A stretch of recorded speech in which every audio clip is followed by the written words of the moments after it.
let's talk about our spiritual path as a path of service instead of a path of self-improvement. So, what do I mean by that? I have been spending time with women on the path of awakening for over 20 years now.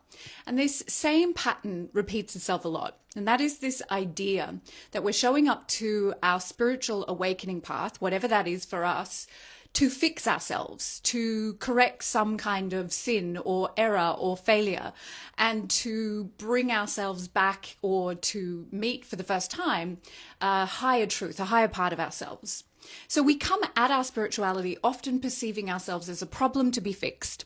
And this is one of the biggest impediments to us being able to stay on the path of our awakening. And so that might mean that if we eat something that we said we wouldn't eat, like chocolate or cake or wine, or we don't think that we've behaved very spiritually, then we will go into a cycle of self-blaming, and then we'll find it harder to turn up to our devotion. We'll find it harder to make time for our subtle needs and attend to that path of awakening. We'll pick it up and put it down, depending on how we're feeling about ourselves, having judged ourselves very poorly. We're holding ourselves to an impossible standard, and we are pathologizing ourselves. We're using our spirituality to gather more self-awareness and missing the point, which is actually self-realization. So what is self-realization? Self-realization is the true embodiment of I am that. I am divine, Mother, Father, God, Source, Spirit, however you want to name it. And when we are in self-realization instead of self-awareness, we are not seeing ourselves as a problem to be fixed. We're not pathologizing ourselves. We're not judging ourselves as not being spiritual enough on any given day, and then withholding from ourselves the very thing that would bring us home to truth. So we end up sabotaging our own efforts. And the biggest issue with all of this is we're making it all about us. Now, there are two immutable laws I want to mention here that connect to this. The Hermetic laws. The first law, the law of mentalism, states all is one. When we remember this law in relation to our own spiritual awakening, we are recognizing that we do not show up on behalf of ourselves alone. We're showing up on behalf of all, on behalf of the greatest good. This is what brings us into a more healthy relationship with our devotion, which is, it is in fact an act of service. And so if our spiritual awakening is anchored in when I show up to my practices, when I make time for my subtle needs, I am actually contributing that energy to the quantum field and positively benefiting everyone else. We have a really great hack for getting over our self-loathing, self-sabotaging behaviors. It's not about us. It's not about us improving ourselves, being better, more devout, whatever the BS that you're running in your mind says, but rather an act of contributing the positive change to a world that is so desperately in need. The second law is the law of correspondence. To give is to receive. As above, so below, as within, so without. And we're going to connect it to this idea of giving and receiving. So we might want, as people on the path of spiritual awakening, to think that we are very good at giving, of prioritizing others, of showing up in a compassionate, kind, generous way, even when other people are not necessarily giving that back to us. And that's great, but it's only one part of the equation. The other part of the equation is that recognition that to give is to receive, right? So if you are not open to receiving what you are wanting to give, you are breaking the law. You're actually blocking the flow.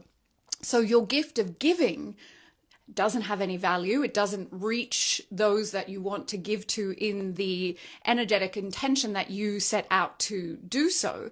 And you are denying yourself the very thing that you want to offer others. Going back to the first law, the law of mentalism, there's only one of us here. So if we are not willing to be in right relationship with giving and receiving, we are not having the impact on the world that we want to, right?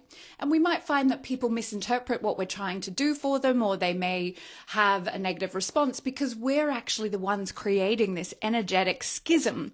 We are not in alignment. We're giving, giving, giving, perhaps out of this martyrdom complex or this sense that you need to atone for all the things that you've judged yourself as being not spiritual enough. And so we set ourselves up to fail.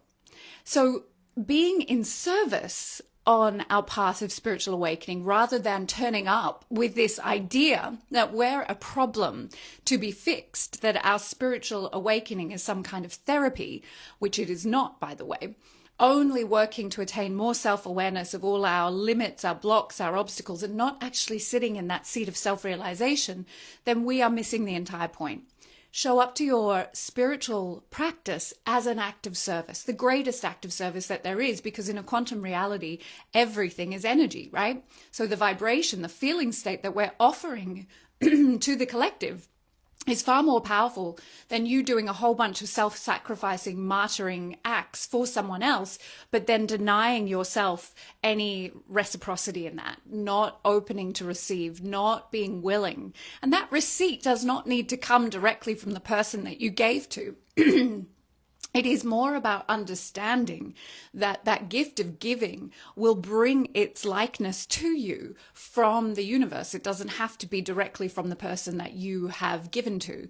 But if you are not open to that, you are going to stay stuck in that self-awareness idea of I'm a problem to be fixed, because you don't want to move past, or cannot move past, this paradigm that your spirituality is about fixing something that is broken within you. You are already that which you are seeking. You are simply in a process of remembering, and that is self-realization.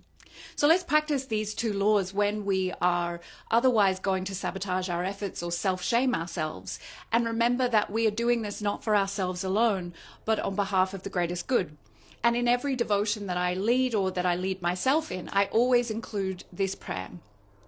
We dedicate this practice to the liberation of all sentient beings everywhere. For we never do this work for ourselves alone. May peace prevail on earth as it prevails within me. That prayer brings me back to this truth very quickly, that my spiritual awakening is A, not happening in isolation, and B, not about me repairing or fixing this broken idea of myself. The broken idea of yourself is the illusion. The ego wants to keep you in that story so that you will keep running on that treadmill and never ever moving into self-realization. So remembering that your devotion, your spiritual awakening is service, is one of the most profound ways that we can move ourselves along and stop disabling ourselves or limiting ourselves or shaming ourselves into not showing up to the very things that we are most desiring. Have the most beautiful day.